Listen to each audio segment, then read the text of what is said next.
for the winter. I'd had to determine what to do with my time till spring, mine and Sasha's. Not that it was hard to decide. I'm a naturalist by education and career, and love of animals. I volunteer at Juneau Wildlife World when I have time during the summer.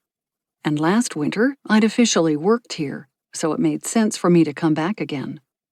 Which was why I was here today, to confirm all was well and that I'd officially start in a few days. "Sounds good," Wayne said.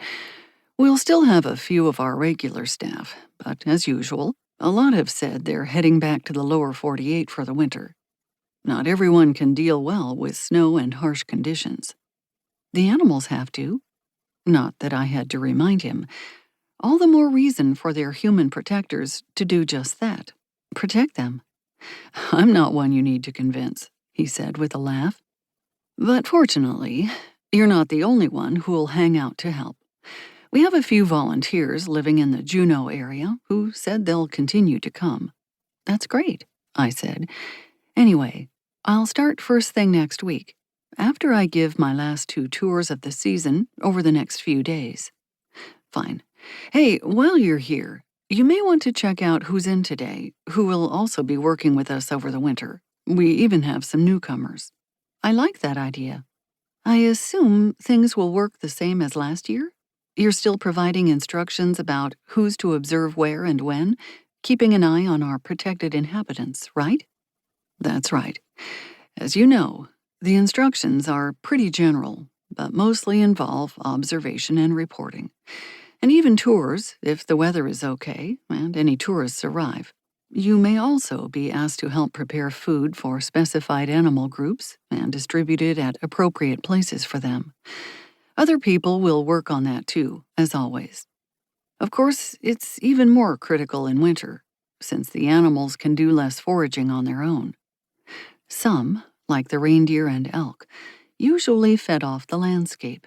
The carnivores pretty much had to be supplied with some of their food year-round, since the idea was to keep the inhabitants from eating each other.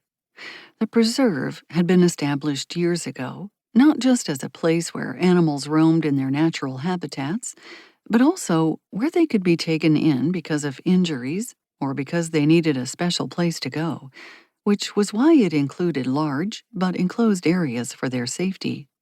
The animals were all amazing to observe and care for, wildlife at its wildest and best here in Alaska. Naturalists like me, Stacie Calder, a woman long in love with wildlife, couldn't ask for anything better. "Got it. I'm going downstairs for a few minutes," he continued. "You can join me, and maybe go outside to do your usual patrol of our grounds, with Sasha, if you'd like. I'm ready to go when you are, and so's Sasha." We rose, my dog included, and headed for the office door.